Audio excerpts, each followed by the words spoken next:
आज आप लोगों ने जो एक्सपेरिमेंट करना है वो एक्सपेरिमेंट नंबर 6 है, जिसमें आप लोगों ने कॉपर आयन की एस्टिमेशन करनी है। तो आप लोगों के सोल्यूशन में कॉपर आयन की कंसेंट्रेशन कितनी है, और इस पर्पज़ के लिए जो आप लोगों ने टाइट्रेशन की टेक्निक यूज़ करनी है उसको हम कहते हैं आयोडोमेट्री टाइट्रेशन। और इसमें आप लोग आयोडीन को यूज़ करते हैं।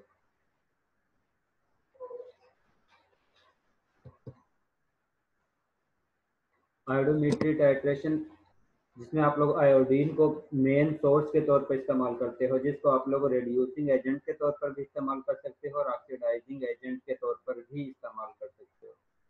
रेड्यूसिंग एजेंट के तौर पर इसको आयोडीन को हम यूज़ करते हैं और ऑक्सीडाइजिंग एजेंट के तौर पर आयोडोमेट्री टाइट्रेशन में हम आयोडीन को सोडियम थायोसल्फेट के साथ यूज़ करते हैं। आयोडीन जो है वो वोलेटाइल कंपाउंड है। इसका वोलेटाइल का मतलब है कि वो आसानी से गैस फॉर्म में कन्वर्ट हो जाता है। इसका मतलब है कि जिस वक्त हम टाइट्रेशन करते हैं तो इसमें सबसे पहला मेन ड्रॉबैक इसका ये आता है कि ये इवेपोरेट हो जाता है। उससे बचने के लिए हम जिस भी आयोडीन फ्लास्क को यूज़ करते हैं, और जिस वक्त आयोडीन को इसके अंदर टाइट्रेट आयोडीन फ्लास्क के अंदर ऐड करते हैं तो फ़ौरन से उसका स्टॉपर जो है वो क्लोज कर देते हैं, ताकि आयोडीन जो है वो सोल्यूशन से इवेपोरेट ना हो। क्योंकि अगर वो इवेपोरेट होती है तो उस कंडीशन में आप लोगों का रिएक्शन जो है वो नहीं होगा।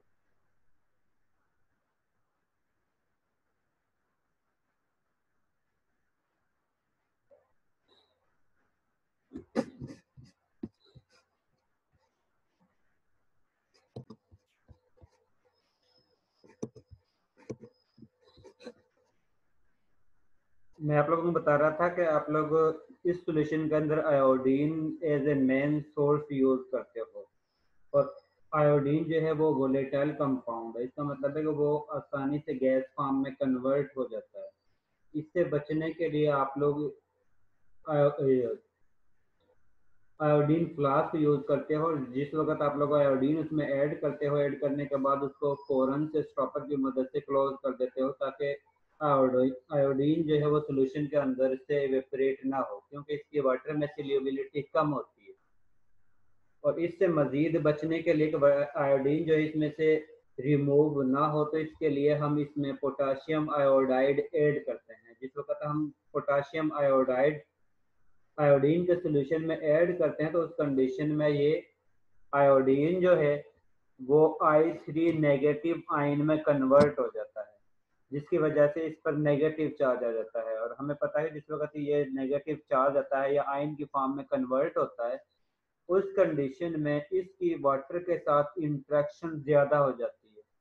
सिंपल आयोडीन मॉलिक्यूल की फॉर्म में ये वाटर में कम सोल्यूबल होता है, लेकिन जिस वक्त हम इसमें पोटाशियम आयोडाइड ऐड करते हैं तो आयोडीन पोटाशियम आयोडाइड के साथ रिएक्शन करने के बाद I3 नेगेटिव आयन में कन्वर्ट हो जाता है, जिसका मतलब है कि इस पर नेगेटिव चार्ज जनरेट हो गया है।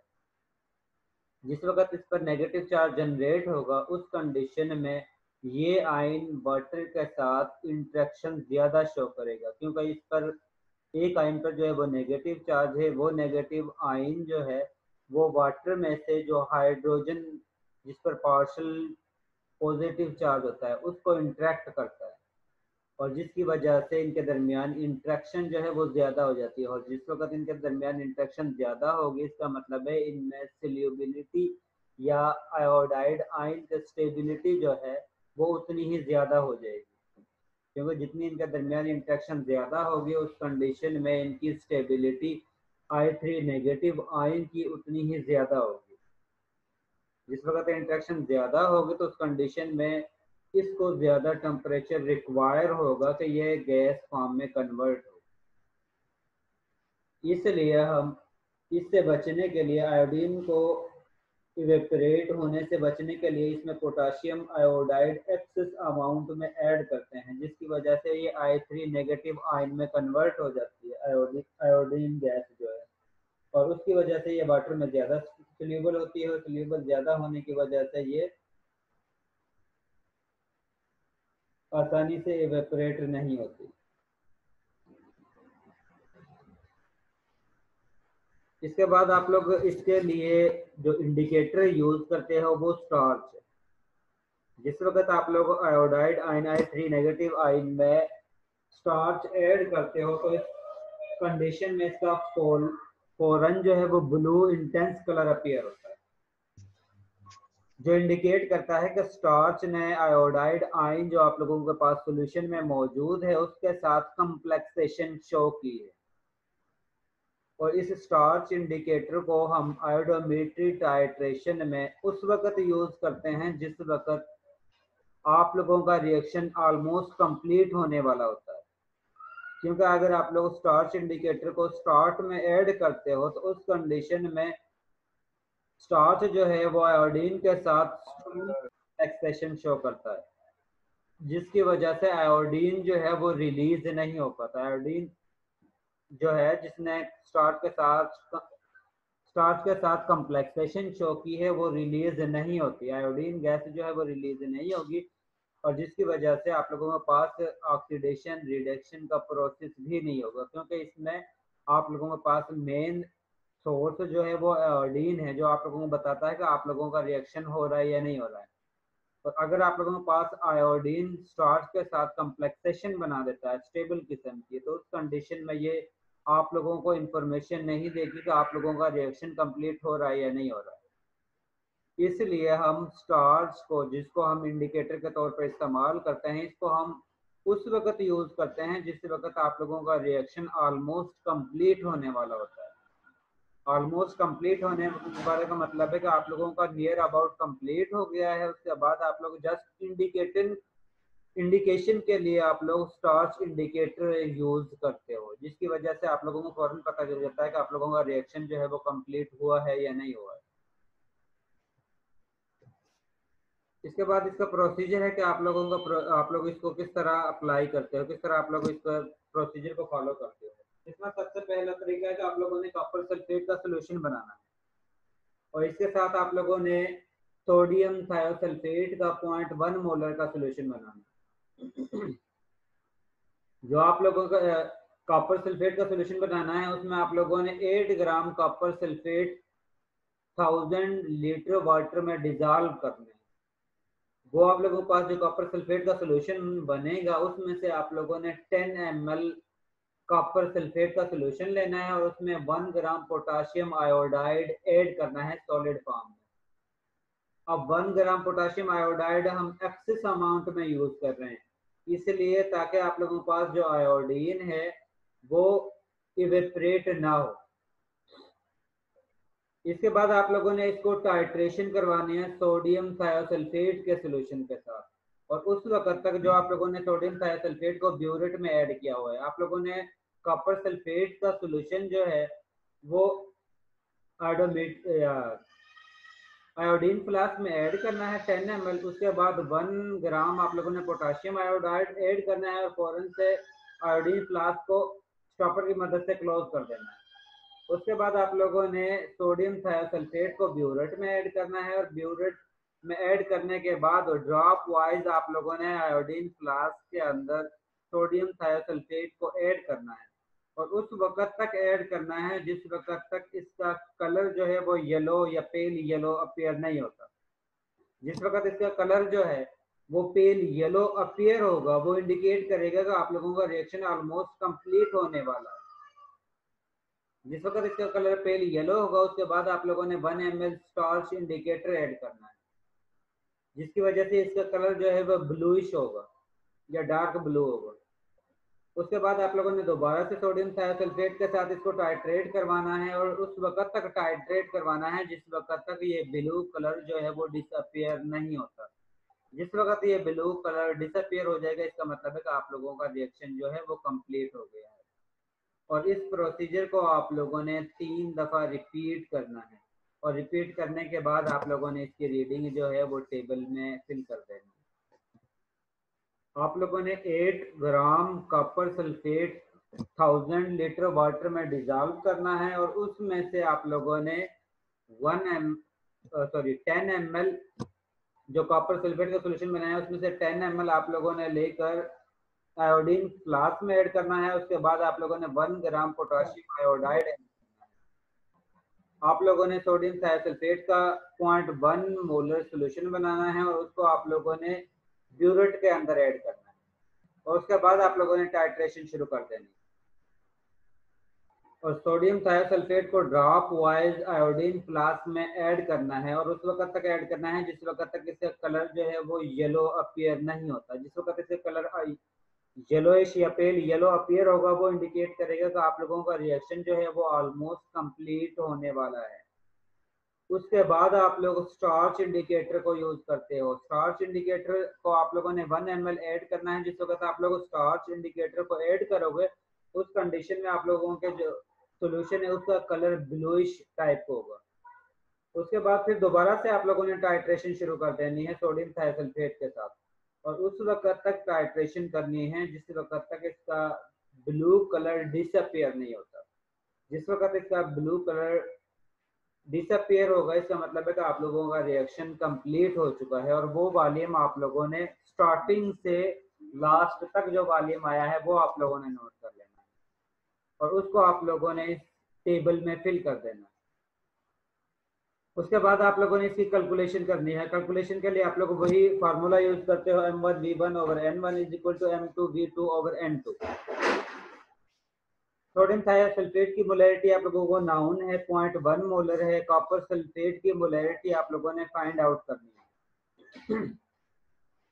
सोडियम थायोसल्फेट का वॉल्यूम आप लोगों के पास ब्यूरेट रीडिंग के जरिए आएगा और कॉपर सल्फेट का जो वॉल्यूम है वो आप लोगों ने 10 ml यूज किया है। और जिस वक्त आप लोग बैलेंस केमिकल इक्वेशन को देखते हो जिसमें आप लोग पहले पोटाशियम आयोडाइड का कॉपर सल्फेट के साथ रिएक्शन होता है जिसके जरिए आप लोगों के पास क्यूप्रस आयोडाइड पोटाशियम सल्फेट और आयोडीन बनता है। उसके बाद आयोडीन जो है वो सोडियम थायोसल्फेट के साथ रिएक्शन करता है। रिएक्शन करने के बाद सोडियम आयोडाइड और थायोसल्फेट बनाता है तो Na2S4O6 बनाता है। इस कंडीशन में आप लोगों के पास कॉपर सल्फेट सोडियम थायोसल्फेट के 2 नंबर ऑफ मोल्स यूज हो रहे हैं और कॉपर सल्फेट या क्यूपरिक आयन के भी 2 नंबर ऑफ मोल्स यूज हो रहे हैं। इसका मतलब है कि दोनों की n की जो वैल्यू है वो 2 है। जिस वक्त आप लोग कैलकुलेशन करते हो कैलकुलेशन के लिए आप लोग m1v1/n1 is equal to m2v2/n2 का फार्मूला अप्लाई करते हो। अब सोडियम थायोसल्फेट की मोलैरिटी आप लोगों को पता है कि इसकी मोलैरिटी जो है वो 0.1 है। सोडियम थायोसल्फेट का वॉल्यूम आप लोगों के पास ब्यूरेट रीडिंग आएगा। जो भी वॉल्यूम आया है वो आप लोगों ने यहाँ पर वैल्यू पुट कर देनी है। कॉपर सल्फेट के नंबर ऑफ मोल्स आप लोगों के पास 2 है। सोडियम थायोसल्फेट के नंबर ऑफ मोल्स आप लोगों के पास 2 है। इसके बाद वॉल्यूम आप लोगों के पास कॉपर सल्फेट का जो है वो आप लोगों ने 10 ml यूज किया है। इसमें आप लोगों ने इसकी वैल्यू पुट करनी है और उसके बाद इसके मोलैरिटी जो है वो फाइंड आउट कर लेनी है। जो आप लोगों के पास मोलैरिटी हासिल होगी उसके जरिए आप लोगों ने कॉपर सल्फेट के मोलर मैस को मल्टीप्लाई करोगे तो आप लोगों के पास कॉपर आयन का मैस हासिल होगा।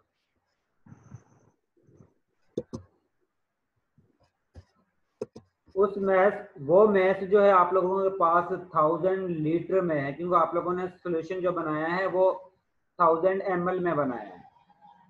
1000 ml में आप लोगों ने सोल्यूशन बनाया है इसलिए आप लोगों के पास जो मैस हासिल हुआ है वो 1000 ml में है। उसके बाद आप लोगों ने निकालना है 250 ml में से। तो उस कंडीशन में जिस वक्त 1 के लिए निकालोगे तो वो मैस डिवाइडेड बाय 1000 आएगा। उसके बाद 250 में निकाल दिया तो उस कंडीशन में आप लोगों ने जो आप लोगों के पास मैस आया उसको 1000 से डिवाइड करना है और 250 से मल्टीप्लाई कर देना है।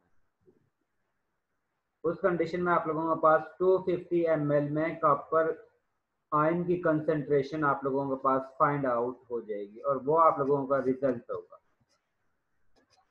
इसमें से अगर आप लोगों को कोई भी पॉइंट क्लियर नहीं हुआ तो वो आप लोग पूछ सकते हो।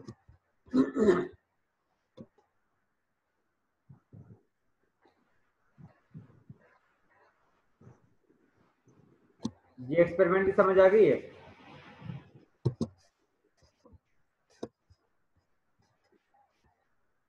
जिसके मैं बाद में आप लोगों को वीडियो दिखा रहा हूँ उसमें वीडियो में ये कंप्लीट प्रोसीजर उसका बताया हुआ है। कि आप लोगों ने किस तरह इसको परफॉर्म करना है।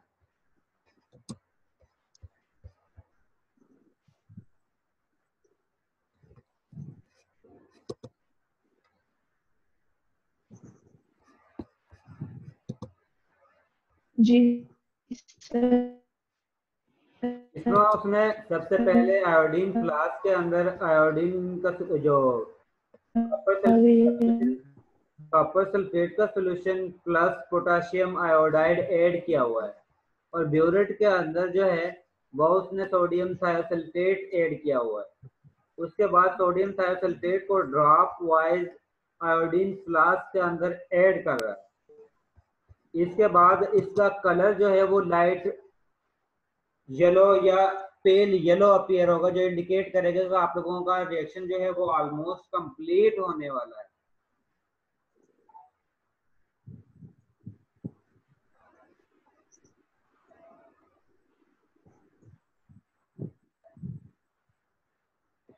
ये देखें, इसका कलर जो है वो पेल येलो या येलो टाइप में अपीयर हो गया है। इसके बाद ये येलो कलर आप लोगों को इंडिकेट कर रहा है कि आप लोगों का रिएक्शन ऑलमोस्ट कंप्लीट होने वाला है, और इसके बाद आप लोगों ने इसमें स्टॉर्च इंडिकेटर ऐड करना है, जिसकी वजह से इसका कलर जो है वो ब्लू कलर में कन्वर्ट हो जाएगा। और उसके बाद दोबारा से आप लोगों ने इसकी टाइट्रेशन सोडियम थायोसल्फेट के साथ करनी है। अब उसने एक दो ड्रॉप जो है वो इंडिकेटर के ऐड किए हैं, जिसकी वजह से इसका कलर जो है वो ब्लू में कन्वर्ट हो जाता है या डार्क ब्लू में कन्वर्ट हो जाता है। उसके बाद फिर दोबारा से आप लोगों ने इसकी टाइट्रेशन करनी है, और उस वक्त तक टाइट्रेशन करनी है जिस वक्त तक इसका कलर जो है वो डिसअपियर नहीं होता।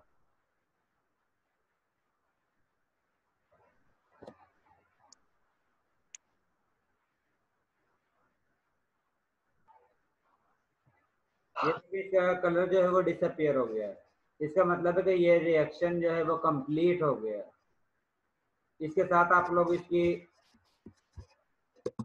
वॉल्यूम को नोट कर लेते हैं, और वॉल्यूम को नोट करने के बाद उस वॉल्यूम को आप लोग टेबल में फिल करके उसका मीन निकाल लेते हो। 3 दफा रीडिंग लेने के बाद इसका मीन निकाल लेते हो। जी, इसमें कोई इशू है किसी को?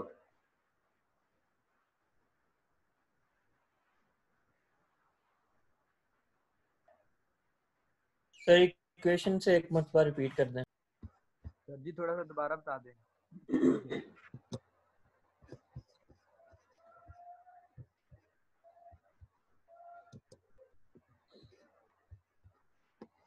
स्टार्टिंग में हमने टाइट्रेटिंग फ्लास्क ली थी। टाइट्रेटिंग फ्लास्क के अंदर आप लोगों ने 10 ml कॉपर सल्फेट का सोल्यूशन लिया था, और जिस वक्त आप लोगों ने कॉपर सल्फेट का सोल्यूशन लिया था उसके बाद आप लोग पोटाशियम आयोडाइड सॉलिड फॉर्म में कॉपर सल्फेट के सोल्यूशन में ऐड करते हो। ऐड करने के बाद इनका रिएक्शन होता है, कॉपर सल्फेट का पोटाशियम आयोडाइड के साथ रिएक्शन होता है। रिएक्शन होने के बाद आप लोगों के पास Cu2I2 बनती है, यानी कि ऊपरिक आयोडाइड बनता है, और इसके साथ K2SO4 बनता है, उसके साथ आयोडीन गैस बनती है। इसके बाद आप लोग ब्यूरेट के अंदर आप लोगों ने सोडियम थायोसल्फेट को ऐड किया हुआ है। जिस वक्त आप लोग ब्यूरेट के अंदर से drop wise sodium thiosulphate add करते हो, तो उस कंडीशन में सोडियम थायोसल्फेट इस रिएक्शन के दौरान जो आयोडीन जनरेट हो रही है उसके साथ रिएक्शन करता है। सोडियम थायोसल्फेट आयोडीन के साथ रिएक्शन करता है, और रिएक्शन करने के बाद आप लोगों के पास Na2S4O6 बनता है, और इसके साथ NaI बनता है। इस कंडीशन में आप लोगों के पास कॉपर सल्फेट के नंबर ऑफ मोल्स रिएक्टेंट के दौरान 2 number of moles copper sulphate के यूज होते हैं, और 2 number of moles sodium thiosulphate के यूज होते हैं, जिनको हम जिस वक्त आप लोगों को कैलकुलेशन करते हो, जो आप लोगों के पास फार्मूला है M1V1/N1 = M2V2/N2, उसमें नंबर ऑफ मोल्स की क्वांटिटी साथ में ऐड करते हो, वो आप लोगों को बैलेंस केमिकल इक्वेशन से पता चलता है कि आप लोगों के पास number of moles copper sulphate के कितने हैं और सोडियम थायोसल्फेट के कितने हैं। सर ये दोनों रिएक्शन में यूज हो रहे हैं? ये दोनों ही आप लोगों के रिएक्शन में इस्तेमाल हो रहे हैं। स्टार्टिंग में आप लोग आयोडीन गैस जनरेट करते हो, उसके बाद उस आयोडीन गैस को जनरेट करने के बाद उसका रिएक्शन करवाते हो सोडियम थायोसल्फेट के साथ, और उसके बाद आप लोगों को पता चलता है कि आप लोगों का रिएक्शन हो रहा है या नहीं। आप लोगों के पास सोडियम आयोडीन जो है वो मेन सोर्स है जो आप लोगों को इंडिकेट कर रहा है कि आप लोगों को रिएक्शन हो रहा है या नहीं हो रहा। क्योंकि अगर आप लोग डायरेक्ट कॉपर सल्फेट का रिएक्शन सोडियम थायोसल्फेट के साथ करते हो तो उसके बारे में आप लोग बता नहीं सकते रिएक्शन होता है या नहीं होता। इस वजह से हम इसमें आयोडीन को मेन सोर्स यूज करते हैं, जिसके जरिए आप लोगों को आइडेंटिफिकेशन होती है कि आप लोगों का रिएक्शन होता है या नहीं होता। ठीक है, इसीलिए ये 2 स्टेप में होता है। पहले आप लोग सोल्यूशन बनाते हो जिसमें कॉपर सल्फेट का रिएक्शन करवाते हो पोटेशियम आयोडाइड के साथ, जिसके जरिए आप लोगों के पास आयोडीन गैस जनरेट होती है, और वो आयोडीन गैस जो है फर्दर सोडियम थायोसल्फेट के साथ रिएक्शन करती है, और उसके बाद आप लोगों के पास रिएक्शन होता है।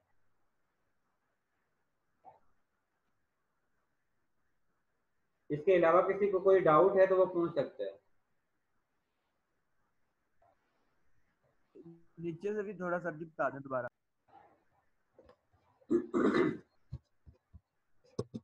इसके बाद आप लोग टाइट्रेशन करवाते हो। 10 ml आप लोगों ने कॉपर सल्फेट ली है, उसके बाद आप लोग उसमें 1 ग्राम पोटेशियम आयोडाइड ऐड करते हो। उसके बाद आप लोग सोडियम थायोसल्फेट जो आप लोगों ने ब्योरेट में ऐड किया हुआ है उसके साथ टाइट्रेशन शुरू करवाते हो। टाइट्रेशन करवाने के बाद उस वक्त तक टाइट्रेशन करवाते हो जिस वक्त तक इसका कलर जो है वो ब्लू या येलो या पेल येलो अपीयर नहीं होता। वो इंडिकेट करता है जिस वक्त इसका कलर येलो अपीयर होगा वो इंडिकेट करेगा कि आप लोगों का रिएक्शन जो है वो ऑलमोस्ट कंप्लीट होने वाला है। उसके बाद आप लोग इसमें मजीद 1 ml या 3-4 ड्रॉप जो है वो स्टार्च इंडिकेटर के ऐड करते हो। जिस वक्त आप लोग सोल्यूशन के अंदर स्टार्च इंडिकेटर का ऐड करते हो उस कंडीशन में इसका कलर जो है वो ब्लू अपीयर होगा। जिस वक्त ब्लू अपीयर होगा उसके बाद फिर दोबारा से आप लोगों ने टाइट्रेशन शुरू कर देनी है, और टाइट्रेशन उसी वॉल्यूम से स्टार्ट करनी है जहां पर आप लोगों ने पहले छोड़ा हुआ था। उसके बाद आप लोगों ने सोडियम थायोसल्फेट को ऐड करना है आयोडीन फ्लास्क के अंदर, उस वक्त तक ऐड करते जाना है जिस वक्त तक इसका कलर ब्लू कलर डिसअपियर नहीं होता। जिस वक्त तक इसका कलर डिसअपियर हो जाएगा वो आप लोगों का फाइनल वॉल्यूम होगा। इनिशियल 0 से लेकर जिस वक्त इसका कलर डिसअपियर हुआ है टोटल, वो आप लोगों का फाइनल वॉल्यूम होगा। उसके जरिए आप लोगों के पास जो रीडिंग आएगी वो आप लोगों ने यहाँ पर लिख देनी है। इसी तरह आप लोगों ने इसी प्रोसीजर को 3 दफा रिपीट करना है और आप लोगों ने 3 वॉल्यूम कैलकुलेट कर लेना है। उसके बाद आप लोगों ने इसका मीन निकाल लेना है। इसके बाद आप लोगों के पास मोलैरिटी मालूम है सोडियम थायोसल्फेट का जो आप लोगों ने सोल्यूशन बनाया है वो 0.1 मोलर का बनाया है। कॉपर सल्फेट का जो सोल्यूशन बनाया है या कॉपर आयन का जो सोल्यूशन बनाया है उसकी मोलैरिटी आप लोगों ने फाइंड आउट करनी है। सोडियम थायोसल्फेट का वॉल्यूम आप लोगों के पास ब्यूरेट रीडिंग के जरिए जो वॉल्यूम आया है वो आप लोगों ने यहाँ पर वैल्यू पुट कर देनी है सोडियम थायोसल्फेट के वॉल्यूम। और कॉपर सल्फेट का आप लोगों ने 10 ml यूज किया था। Number of moles sodium thiosulphate के भी 2 हैं और कॉपर आयन के भी नंबर ऑफ मोल्स जो है वो 2 हैं। अब आप लोगों ने जस्ट फार्मूला अप्लाई करना है और उसमें आप लोगों ने वैल्यू पुट कर देनी है। यहाँ पर आप लोग जिस वक्त इसको रीअरेंज करते हैं तो उस कंडीशन में आप लोगों के पास इक्वेशन बनती है M2 = M1 × V1 × N2 divided by N1 × V2। M1 आप लोगों के पास मोलैरिटी है सोडियम थायोसल्फेट की जो कि 0.1 वैल्यू है। वॉल्यूम V1 जो है आप लोगों के पास वॉल्यूम है सोडियम थायोसल्फेट का, वो वॉल्यूम जो आप लोगों ने ब्यूरेट रीडिंग के जरिए कैलकुलेट किया। नंबर ऑफ मोल्स जो है वो कॉपर आयन के हैं, ये आप लोगों के पास 2 हैं। यहाँ पर N1 जो है number of moles sodium thiosulphate के हैं, इसकी वैल्यू 2 है। V2 कॉपर आयन का वॉल्यूम है जो आप लोगों ने 10 ml आयोडीन फ्लास्क में यूज किया था। इसका मतलब है कि आप लोगों के पास ये टोटल वैल्यू नाउन है, जो भी आप लोगों के पास वैल्यू आती है उसको आप लोगों ने सॉल्व करना है। सॉल्व करने के बाद आप लोगों के पास कॉपर आयन की मोलैरिटी फाइंड आउट हो जाएगी। अगर आप लोग उस मोलैरिटी को कॉपर आयन के मोलर मास से मल्टीप्लाई करोगे तो उस कंडीशन में आप लोगों के पास कॉपर आयन का मास अमाउंट जो है वो कैलकुलेट हो जाएगी। तो आप लोगों को ये बता सकते हो इस सॉल्यूशन जो आप लोग यूज कर रहे हो उसमें कॉपर आयन की अमाउंट कितनी है। अगर आप लोग मोलैरिटी को मल्टीप्लाई करते हो मोलर मास से तो उस कंडीशन में आप लोगों के पास कॉपर आयन का मास हासिल हो जाएगा या अमाउंट आप लोगों के पास कॉपर आयन की हासिल हो जाएगी, जिसके जरिए आप लोग बता सकते हो कि आप लोगों के पास जो सॉल्यूशन है उसमें कॉपर आयन की कितनी अमाउंट है। और वो अमाउंट आप लोगों के पास 1000 ml में है, क्योंकि आप लोगों ने जो कॉपर आयन का सॉल्यूशन बनाया था वो 1000 ml में बनाया। अब आप लोगों के पास ये अमाउंट 1000 ml में है, सपोज आप लोगों के पास x जो है वो अमाउंट आई है। अगर आप लोग 1 ml में कैलकुलेट करना चाहते हैं तो उस कंडीशन में x डिवाइडेड बाय 1000 हो जाएगा। उसके बाद अगर आप लोग 250 ml में कैलकुलेट करना चाहते हो तो उस कंडीशन में x divided by 1000 multiply by 250 ml। इसके जरिए जो आप लोगों के पास वैल्यू आएगी वो आप लोगों को बताएगी कि ये कॉपर आयन की कंसंट्रेशन 250 ml के अंदर इतनी आप लोगों के पास कॉपर आयन की कंसंट्रेशन होगी, वो आप लोगों का फाइनल रिजल्ट होगा।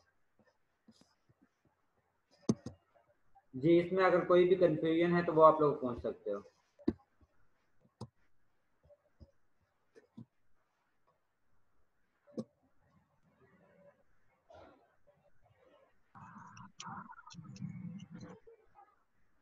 और इसका लिंक जो है मैं, क्योंकि मेरे पास ईमेल आईडी जस्ट उन स्टूडेंट का है जिन्होंने PC2 की लैब रजिस्टर की हुई है, और ये जो आप लोगों को वीडियो रिकॉर्डिंग हुई है ये भी मैं उन्हीं स्टूडेंट के साथ शेयर कर सकता हूँ जिन्होंने LMS पर PC2 की लैब रजिस्टर की हुई है।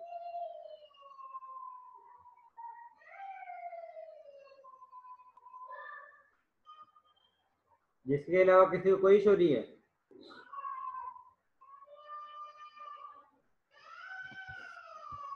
चलें ठीक है, आज की आपकी लैब हो गई है।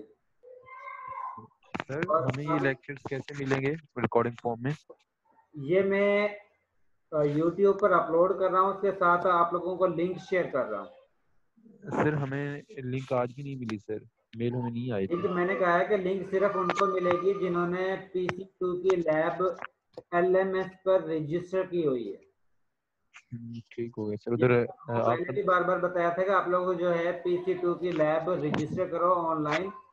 जो यस सर। स्टूडेंट उसमें रजिस्टर होंगे उनको ही मिल जाएगी, क्योंकि आप लोगों को मेरी क्लास के अंदर वही पार्टिसिपेंट अपीयर होते हैं जिन्होंने उस लैब को रजिस्टर किया हुआ है। जिन्होंने लैब को रजिस्टर नहीं किया हुआ वो मेरे पार्टिसिपेंट में नहीं आते।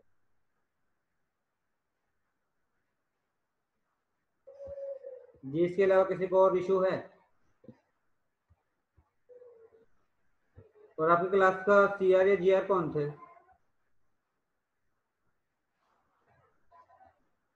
जी सर। तो इस तरह करो, इनकी